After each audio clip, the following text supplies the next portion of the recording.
تو صحابہ کرام پہلے تو نماز سے پہلے آسمان کی طرف دیکھ لیا کرتے تھے، اس کے بعد وہ اپنی نظریں نیچی گاڑ کے رکھتے تھے۔ حضرت ابوبکر صدیق رضی اللہ تعالیٰ عنہ کے بارے میں تو آتا ہے کہ جب آپ نماز میں کھڑے ہوتے تھے تو ایسے کھڑے ہوتے تھے جیسے کوئی ایک لکڑی کی شاخ زمین میں گاڑ دی گئی ہو۔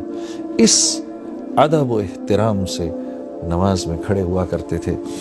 تو الذین هم فی صلاتهم خاشعون، صحابہ کرام کا یہ شعار تھا۔ اس کے بعد کہ جیسے اللہ کے نبی صلی اللہ علیہ وسلم فرماتے تھے نا کہ میری آنکھوں کی ٹھنڈک نماز میں ہے، تو صحابہ کرام بھی اپنے دل کے پیالے کو خالی کر کے نماز میں کھڑے ہوا کرتے تھے۔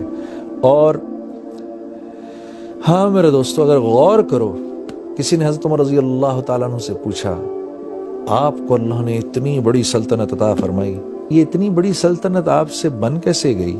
تو فرمایا، عربی کا جملہ تھا، مجھے تو یاد نہیں، لیکن اس کا مفہوم یہ تھا کہ دن ہم گھوڑے کی پیٹھ پر گزارتے تھے اور رات جانماز پر گزارتے تھے، اس طرح اللہ نے ہم کو یہ سارا کا سارا عالم عطا فرمایا۔ اور مسلمان کے ہیں بھی یہی دو کام، حرکت میں رہنا، متحرک رہنا، اللہ کے دین کے لیے دور دور تک جانا اپنے اوقات کو فارغ کر کے، اور لوگوں تک اللہ کی بات کو پہنچانا، اللہ کی تعریف کرنا، اس کے نبی کی تعریف کرنا۔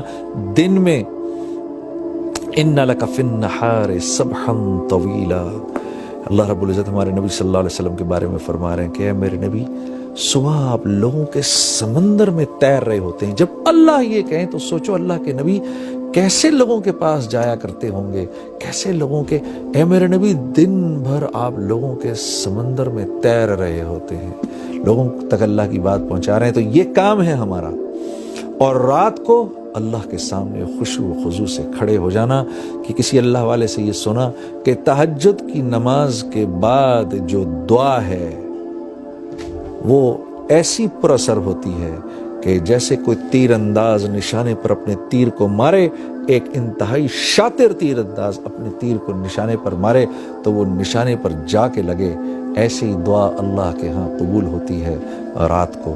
میرے عزیز دوستو، کیونکہ ہم اللہ کو ویسا سمجھتے نہیں جیسی اللہ کی ذات ہے، وما قدر اللہ حق قدرہ والارض جمیعا، ہم کیونکہ اللہ کی قدر ویسی کرتے نہیں، اللہ خود فرما رہے قرآن میں، تو اس وجہ سے اللہ سے ویسا تعلق بنتا نہیں۔ جب اللہ سے ویسا تعلق بنتا نہیں تو پھر ہم اپنی ضروریات، کیونکہ ہم اللہ سے ایسا تعلق بناتے نہیں، اس لیے میرے دوستوں دل اللہ کی ذات کا تاثر بھی نہیں لیتا، اور انسان کی ہر ضرورت اللہ سے جڑی ہوئی ہے۔ انسان کی ہر ضرورت جو ہے وہ اللہ سے جڑی ہوئی ہے۔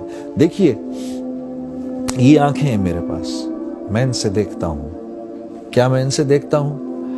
جس بھائی کے پاس آنکھیں نہ ہوں اس سے پوچھو تو صحیح جا کر، ہاں، یہ جملہ ہی باطل جملہ ہے جو میں نے ابھی کہا ہے کہ میں آنکھ سے دیکھتا ہوں۔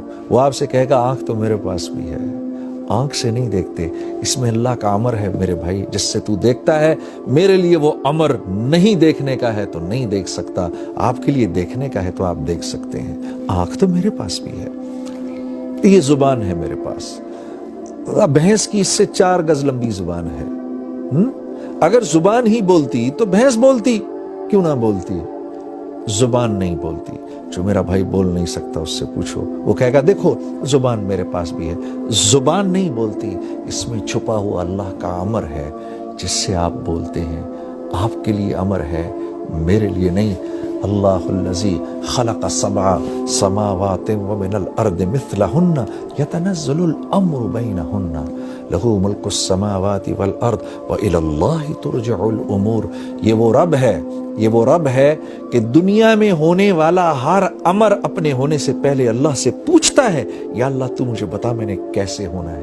عزیز دوستو، کیونکہ دل اللہ کی ذات کے تاثر سے خالی ہے، اس لیے نماز میں جی نہیں لگتا، اور نماز سے اپنی ضروریات کے پورا ہونے کا یقین بھی نہیں ہوتا۔